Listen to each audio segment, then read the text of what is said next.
हाय, hello, नमस्कार सर्वांना. स्वागत आहे तुमचं माझ्या ब्लॉगमध्ये. सकाळी चहा घेतला आणि कामाला सुरुवात. केस खूप ड्राय झाले होते म्हणून हे तेल कोमट करून घेतलं. त्यामध्ये पॅराशूट, बदाम तेल, castor oil, vitamin E capsule मी तुम्हाला दाखवायचे विसरून गेले. केस खूप गळत असतील तर हे तेल वापरू शकता. तेल कोणतेही असो, पण पाणी मात्र नदी किंवा थंडच हवे. तुम्ही ताजा कढीपत्ता व मेथी यामध्ये घालून गरम करून वापरू शकता. पण तेल नेहमी गरमच करून शिकेकाई रिठा आणि त्यामध्ये अर्धा शॅम्पूचे पाकिट यूज करा. विहानने सगळा पसारा करून ठेवला होता, तो आवरून घेतला. सकाळी व संध्याकाळी या दोन्ही वेळेस मी उंबऱ्याची पूजा करते. ही सवय खरं तर माझ्या मम्मीची आहे. देवाला अगरबत्ती व मी भीमसेन कापूर लावून घेतला. भीमसेन कापूर घरात प्रसन्नता व कीटकनाशक मरण पावत. आज यांना पिठलं भाकरी हवी होती. मग काय फरमाईश आली म्हटल्यावर घेतलं करायला.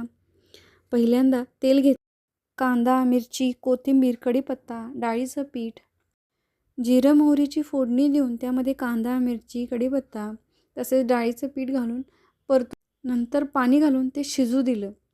10 मिनटं शिजल्यानंतर तयार आपलं झणझणीत पिठलं. विहान दिवसभर कसाही राहील, पण संध्याकाळी त्याला त्याचे पप्पा लागतात. चला तर मग भेटू पुढच्या ब्लॉगमध्ये. बाय.